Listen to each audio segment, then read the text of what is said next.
No one's ever crossed the Sahara by wind. There is no harsher environment on the planet. Give me an hour of an extraordinary life over a lifetime of the ordinary. It's like riding a wave, but it just goes on for 2,500 K. If we're going into the situation without real fear, then you really are a madman.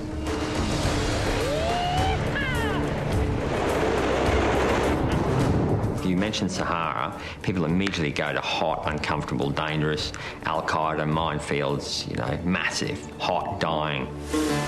The Sahara Desert stretches from the pyramids in Egypt across northern Africa, and it's larger than all of Australia, the harshest landscape on Earth. Arriving in the middle of this alien terrain are 4 men in spacesuits. Go! Their goal is to set a new world record and cross more than 2,000 kilometres of desert. Their form of transport, parachute-shaped kites that pull along souped-up go-karts. The Sahara, maybe the world, has never seen anything like it. To get here has taken 9 months of planning and a single moment of madness. 2 o'clock in the morning, I rolled over and woke Sarah up and said, "Hey, do you reckon anyone's buggied across the Sahara?" Joining Jeff's big kid dreams is kitesurfing instructor Garth Freeman. I suppose there's a certain amount of craziness, but to do it. Kite buggier Craig Hansen. And we're making our own adventure, we're making our own fun, we're making it happen. And extreme athlete Steve Gurney.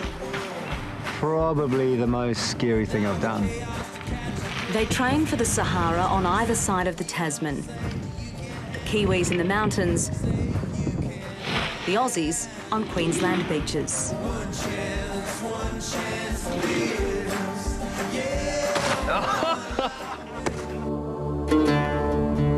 We're here, we're in position, we're right at the edge of the desert, and we've got northerly wind.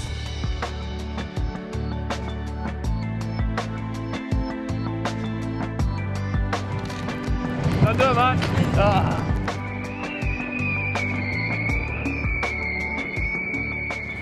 The plan is simple enough. Head south and wing it. That was nuts. But within hours of leaving, the 4 adventurers have lost contact with each other. What's happened to the boys? Oh, we don't know. We don't know. They're out of radio contact. Then, well after nightfall, contact. Hello, Lance.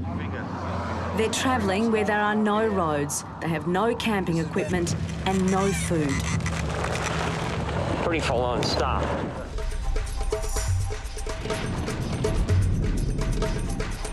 It's been a punishing night, but there's no turning back. The strange men and their flying machines bound on through the African scrub into the unknown. The terrain is breathtaking and brutal.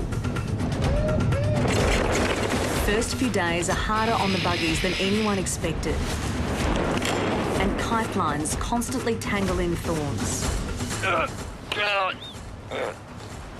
I'm calm. They're setting a cracking pace, but after a week, the pressure of covering at least 100 kilometres a day is taking its toll on the crew. It's my way a bit more, or my way's the highway. Day after day, the searing temperature tops 50 degrees. Mines and bandits, we're in bandit country. Yeah, I'm not happy about that. If there's things like that, there'll be unexploded ones lying around because they don't all go bang. Kiwi athlete Steve Gurney is pushing himself to breaking point. I want to inspire people with this adventure to go and push their limits too, step outside their comfort zone, and that'll make me feel like a better person if I've inspired people to be better people themselves. I don't want to die with any regrets. It's day 9, and Jeff senses trouble ahead. We should have just had a day off, sorted out the big ones. Instead, someone's going to get hurt today. And he's right.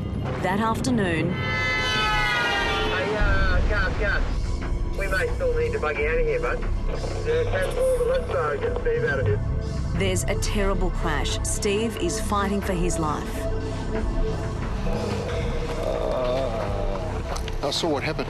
The kite lifted him and the buggy up, but the wheel was last to leave, so it turned it upside down and just pancaked him into the side of the rocks. I feared that he had a massive brain bleed and that we would lose him within a matter of 2 or 3 hours. He started to go into shock, and you're looking at him and you think, this man is dying. What have I done? This man is fighting for his life because of my crazy idea. Jeff uses his skills as a vet to sew up a deep facial wound. We're going to take him to the nearest hospital, which we have no idea where it is, and then once he's had an X-ray, determine whether or not the race goes on. Steve has 4 broken bones in his face. A 6-centimetre piece of bone has broken off his shoulder blade, and his rotator cuff is torn. This is probably the end of my trip. Damn, I missed you guys. But within 4 days, showing true Anzac spirit, Steve is back in a buggy and the challenge is back on. The roaring wind drives them across the 1,000-kilometre mark. They're flying at more than 50 kilometres an hour.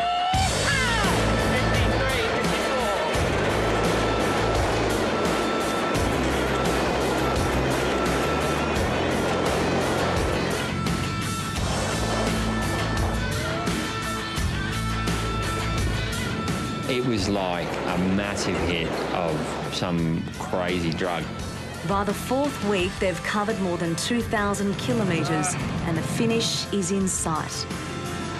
The geographical end of the Sahara is a short boat ride across this river. Well, the Senegal River really was the Holy Grail. So when we get to the other side, that's it. It's the official end of the Sahara. So we've done it. Yeah, everybody. But there is one last soul-sapping twist. Halfway across, the engine died.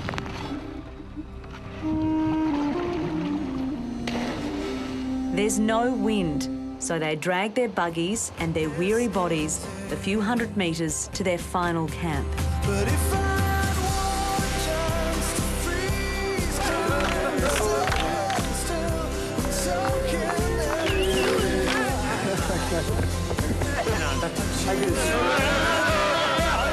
After 30 punishing days, they arrive at the end of their extraordinary adventure.